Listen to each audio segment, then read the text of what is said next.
তো ঠিক আছে, আমরা আজকে আমাদের ক্লাসের শুরুতে দর্শনের যে আলোচনার আহ প্রকৃতি এবং পরিধি। হ্যাঁ, পরিধি বলতে আসলে কি বোঝায়? পরিধি বা বিষয়বস্তু। পরিধি মানে স্কোপ অথবা সাবজেক্ট ম্যাটার একই জিনিস।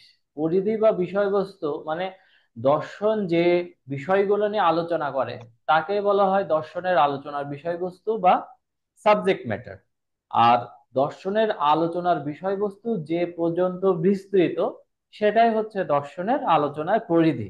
তাহলে এই অর্থে দর্শনের যে সাবজেক্ট ম্যাটার বা আলোচনার বিষয়বস্তু এবং স্কোপ বলতে আসলে একই জিনিসকেই বোঝায়।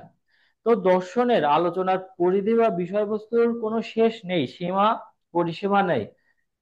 জীবন এবং জগতের এমন কোনো জায়গা নাই যেখানে দর্শন কি করে না, দর্শনের আলোচনার বিষয় নেই। জীবনের জীবন এবং জগতের, কারণ দর্শনের সংজ্ঞাতেই আমরা জানি, দর্শনের সংজ্ঞায় বলা হয়েছে যে মানে জীবন এবং জগতের সাথে সম্পর্কিত যেসব মৌলিক সমস্যাবলী আছে সেই সমস্যাবলীর স্বরূপ অনুসন্ধান এবং সেইগুলোর যৌক্তিক সমাধানের যে প্রচেষ্টা সেটাকেই দর্শন বলা হয়। তো দর্শনের আলোচনার পরিধি বা বিষয়বস্তুকে পাঁচটি ভাগে ভাগ করা যায়। প্রথম যে ভাগটা সেটাকে আমরা বলবো যে বিশ্বতত্ত্ব। বিশ্বতত্ত্বর ইংরেজি প্রতিশব্দ হচ্ছে কসমোলজি। কসমোলজি শব্দটি কসমস থেকে এসেছে, গ্রিক শব্দ কসমস থেকে এসেছে। কসমস শব্দের অর্থ হচ্ছে অর্ডার্ড ইউনিভার্স। অর্ডার্ড ইউনিভার্স তার মানে, অর্ডার্ড মানে এই যে আমরা এই বিশ্ব জগতে বসবাস করছি, এই বিশ্ব জগতে বসবাস করলে আমরা যদি চারপাশে দেখি, তাকিয়ে দেখি, তাহলে এই বিশ্ব জগতে সমস্ত বৈচিত্র্যের পেছনে একটা ঐক্যর এক মেলবন্ধন আমরা লক্ষ্য করি।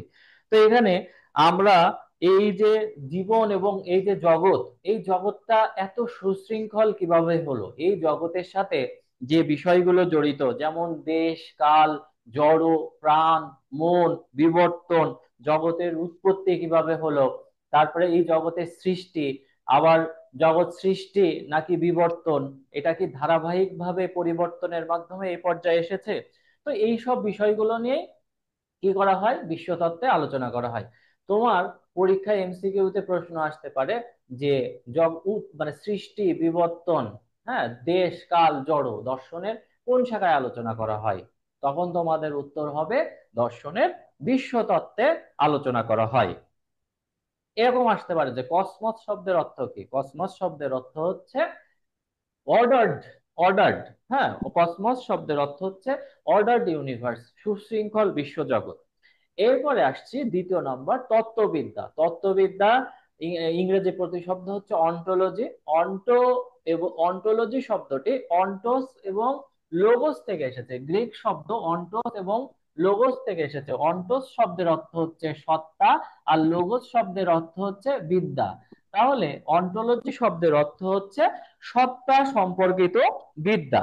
দর্শনের এই অংশে আসলে সত্তা সম্পর্কিত মানে জগতের মূল উপাদান কি, জগতের বেসিক স্টাফ কি, আলটিমেট উপাদান কি, এই সব বিষয়গুলো নিয়ে দর্শনের এই শাখায় এই অংশে আলোচনা করা হয়।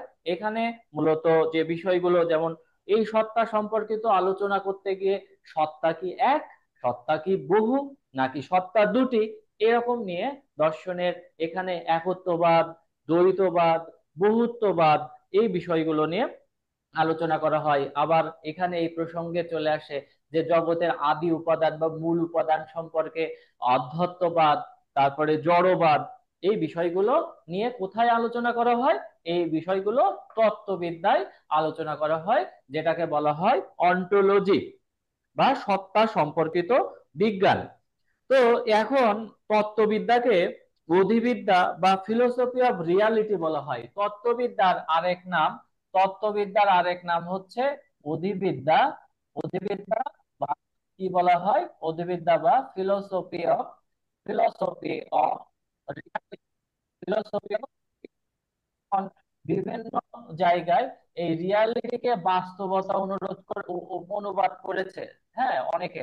তো বাস্তবতা না, এটা রিয়ালিটি বলতে এখানে দর্শনের যে পরিভাষা সেটা আমরা ব্যবহার করব সত্তা। সত্তা সম্পর্কিত বিদ্যা। তাহলে তত্ত্ববিদ্যাকে অধিবিদ্যাও বলা হয়, আবার ফিলোসফি অফ রিয়ালিটি বা সত্তা সম্পর্কিত দর্শনও বলা হয়। তৃতীয় ভাগে মনোদর্শন। মনোদর্শন মানে ফিলোসফি অফ মাইন্ড। মনোদর্শনে মূলত আত্মার স্বরূপ, দেহ ও মনের সম্পর্ক, আত্মার অমরত্ব নিয়ে এই অংশে আলোচনা করা হয়। একটা পর্যায়ে প্রাচীনকালে, তোমার প্রাচীন যে সময় বা প্রাচীন সময়কালে আত্মা আত্মা আত্মা আর মনকে অভিন্ন মনে করা হতো প্রাচীন গ্রিক দর্শনে। তো সেই অর্থে মূলত মনোদর্শনে আত্মা এবং মন সম্পর্কিত বিষয়গুলো নিয়ে আলোচনা করা হয়। এখানে মনোদর্শনে মনের দেহ এবং মনের মধ্যে কিভাবে সম্পর্ক স্থাপিত হয় এই প্রসঙ্গে তোমার যে মতবাদগুলো রয়েছে, যেমন ধরো একটা মতবাদ রয়েছে যে ক্রিয়া প্রতিক্রিয়াবাদ ডেকার্টের, তারপরে সমান্তরালবাদ, পূর্ব প্রতিষ্ঠিত শৃঙ্খলাবাদ, এইসব বিভিন্ন মতবাদগুলো নিয়ে এই অংশে আলোচনা করা হয়। এটা কোথায় আলোচনা করা হয়? মনোদর্শনে। এখান থেকে যে এমসিকিউ গুলো আসতে পারে যে দেহ মনের সম্পর্ক, ইচ্ছার স্বাধীনতা, আত্মার অমরত্ব নিয়ে দর্শনের কোন শাখায় আলোচনা করা হয়, তখন তোমাদের অপশনটা যেটা চুজ করবে সেটা হচ্ছে মনোদর্শন। জ্ঞানবিদ্যা। জ্ঞানবিদ্যার ইংরেজি প্রতিশব্দ হচ্ছে এপিস্টেমোলজি। এপিস্টেমি, এই জ্ঞানবিদ্যা, এই যে শব্দটি এপিস্টেমোলজি, এপিস্টেমোলজি শব্দটি এপিস্টেমি এবং এবং কি আর লোগোস থেকে এসেছে। তাহলে এপিস্টেমি শব্দের অর্থ জ্ঞান, আর লোগোস শব্দের অর্থ হচ্ছে বিদ্যা। সুতরাং জ্ঞান সম্পর্কিত বিদ্যাকেই কি বলা হয়? এপিস্টেমোলজি শব্দটি, আহ, জ্ঞান সম্পর্কিত বিদ্যাকে এপিস্টেমোলজি বা জ্ঞান বিদ্যা বলা হয়। এই প্রসঙ্গে আমরা একটু উল্লেখ করতে পারি যে জে এফ ফেরিয়ার সর্বপ্রথম জ্ঞান বিদ্যা শব্দটি ব্যবহার করেন।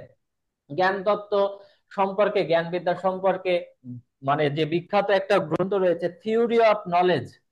Theory of knowledge theory of knowledge এই জ্ঞান মানে থিওরি অফ নলেজ, এই থিওরি অফ নলেজ বা জ্ঞান তত্ত্ব সম্পর্কিত একটা বই রয়েছে, সেটা হচ্ছে চিজমের। এটা যখন আমরা জ্ঞানবিদ্যা অধিবিদ্যা এই অংশটা পড়াবো তখন আমি বিস্তারিত আলোচনা করব। তো জ্ঞান বিদ্যায় আসলে কি কি বিষয় নিয়ে আলোচনা করে? জ্ঞান কি, what is knowledge, definition of knowledge, হ্যাঁ, তারপরে কন্ডিশন অফ নলেজ, তারপরে scope and limits of knowledge, জ্ঞানের সত্য পরিসীমা, হ্যাঁ, জ্ঞানের সীমাবদ্ধতা, হ্যাঁ, জ্ঞানের সংজ্ঞা, এইসব জ্ঞানের বৈধতা, ভ্যালিডিটি অফ নলেজ, এই জ্ঞান সম্পর্কিত যত ধরনের বিষয়গুলো আছে সেই বিষয়গুলো নিয়ে কোথায় দর্শনের কোন অংশে আলোচনা করা হয়? জ্ঞান বিদ্যায় আলোচনা করা হয়। এখন লাস্ট অন মূল্যবিদ্যা বা এক্সিওলজি। দেখো, দর্শনের সমস্ত আলোচনায় ব্যর্থ, বিফল হবে যদি সেই দর্শনের সাথে মূল্যের সংযোগ না থাকে। দেখো, বিজ্ঞানের সাথে দর্শনের যে মূল পার্থক্যটা, সেই পার্থক্যটা হচ্ছে যে বিজ্ঞান শুধুমাত্র তার কাজ করেই তার দায়িত্ব পালন করে দেয়, কিন্তু এই কাজটি বা এই আবিষ্কারটি কোথায় কিভাবে প্রয়োগ হবে, কিভাবে কোন প্রেক্ষিতে প্রয়োগ করা উচিত, কোনটা অনুচিত, এই উচিত অনুচিত, ভালো মন্দ, ন্যায় অন্যায় নিয়ে বিজ্ঞান কাজ করে না। এই বিষয়গুলো নিয়ে কাজ করে কে? কাজ করে হচ্ছে নীতিবিদ্যা। দর্শনের যে অংশ নীতিবিদ্যা, যুক্তিবিদ্যা, সৌন্দর্য তত্ত্ব বা দর্শনের যে অংশের নাম দেওয়া হয়েছে মূল্যবিদ্যা। মূল্যবিদ্যার মূল কাজ, দর্শনের মূল্যবিদ্যার মূল কাজ হচ্ছে মূল্য সম্পর্কিত অবধারণ। মানে বিভিন্ন যে বিষয়গুলো আবিষ্কৃত হয়েছে, বিভিন্ন যে বিষয়গুলো রয়েছে, সেই বিষয়গুলোকে সত্য, সুন্দর, মঙ্গল নামক পরম আদর্শের আলোকে কোন ভাবে এগুলোকে কি করা যায়, ব্যবহার করা যায়, কোন কোন ভাবে এগুলো ব্যবহার করা নৈতিক এবং কোনগুলো অনৈতিক, এবং আমাদের জীবনের মূল্য কি, মূল্য কি আত্মগত না বস্তুগত, শত মূল্য কি পরত মূল্য কি, এই জগতের সাথে ঈশ্বরের সম্পর্ক কি। হ্যাঁ, আমাদের ঈশ্বরের ধারণা বলতে কি বোঝায়? ওই যে তিনটা, সত্য, সুন্দর, মঙ্গল, ট্রুথ, বিউটি অ্যান্ড সত্য, সুন্দর, মঙ্গল। আমরা যদি বলি যে TGB, truth, good and beauty, এই ট্রুথফুলনেস, গুডনেস, বিউটি, এই তিনটা বিষয় নিয়ে সত্য, সুন্দর, মঙ্গল সম্পর্কিত এই পরম আদর্শ সম্পর্কিত আলোচনা কোথায় আলোচনা করা হয়? মূল্যবিদ্যায়। তো মূল্যবিদ্যার তিনটি শাখা হ্যাঁ, খুবই গুরুত্বপূর্ণ। এই তিনটি শাখা কি, মূল্যবিদ্যার যে তিনটি শাখা আছে এগুলো মনে রেখে দাও, এগুলো পরীক্ষায় আসবে। মূল্যবিদ্যার যে তিনটি শাখা মনে রাখো, মূল্যবিদ্যার তিনটি শাখা কি কি? একটা হচ্ছে নীতিবিদ্যা, এথিক্স, এটা মূল্যবিদ্যার অংশ, মূল্যবিদ্যায় আলোচনা করা হয়। তারপরে কি, যুক্তিবিদ্যা, হ্যাঁ, যেটা অবৈধ যুক্তি থেকে বৈধ যুক্তিকে আলাদা করে। এবং আরেকটা কি আছে, আরেকটা আছে যে নীতিবিদ্যা, যুক্তিবিদ্যা, আর আরেকটা অংশ আছে, সেটার নাম হচ্ছে সৌন্দর্যবিদ্যা, সৌন্দর্যবিদ্যা বা নন্দন তত্ত্ব। এটাই হচ্ছে, এই অংশেই তোমার এই তিনটা অংশ মূল্যবিদ্যার আলোচনার বিষয়। তো এইগুলো আমরা মোটামুটি, আর দর্শনের আলোচনার পরিধি বা বিষয়বস্তুকে মোটামুটি পাঁচ ভাগে ভাগ করা যায়। কিন্তু এই পাঁচ ভাগই যে একদম যে এটাই পাঁচ ভাগ, এর বাইরে আর কোনো দর্শনের আলোচনার বিষয় নেই তা না। দর্শনের আলোচনার পরিধির কোনো সীমা পরিসীমা নাই। জীবন এবং জগতের এমন কোনো দিক নাই যা নিয়ে দর্শনের আলোচনার বিষয় বিস্তৃত নয়।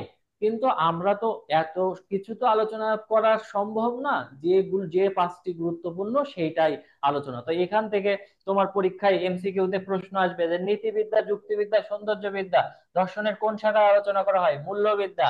জ্ঞানের উৎপত্তি বৈধতা কোথায়? জ্ঞানবিদ্যা। হ্যাঁ, তারপরে দেহ মনের সম্পর্ক, ইচ্ছা স্বাধীনতা দর্শনের কোন অংশে আলোচনা করা হয়? মনোদর্শনে। তত্ত্ববিদ্যা কোন দুটি শব্দ থেকে উৎপত্তি হয়েছে? অন্টোস লোগোস। তত্ত্ববিদ্যার আরেক নাম কি? ফিলোসফি অফ রিয়ালিটি, বা তত্ত্ববিদ্যাকে আরেকটা কি নামে অভিহিত করা হয়? অধিবিদ্যা। বিশ্বতত্ত্ব কি? বিশ্বতত্ত্বে দেশ, কাল, জড়, প্রাণ, মন, সৃষ্টি, বিবর্তন, হ্যাঁ, এই সব বিষয়গুলো নিয়ে কি করা হয়, কোন অংশে আলোচনা করা হয়?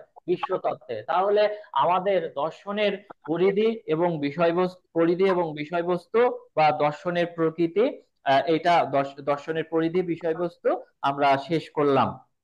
তো আমার মনে হয় এরপরে আমি যে এমসিকিউ এর যে রিটেন পার্টের যে নোটটা দেব, এটা করলে তোমাদের বাকি অংশটুকু কাভার আপ হয়ে যাবে। তো এখন আমরা আলোচনা করব দর্শনের স্বরূপ। এই পর্যন্ত কি এটা নিয়ে কি তোমাদের কারোর কোনো প্রশ্ন আছে? এটা নিয়ে আর কারোর কি কোনো প্রশ্ন আছে? জি না স্যার। আচ্ছা, ধন্যবাদ। আচ্ছা। ধন্যবাদ। আচ্ছা, এখন আমরা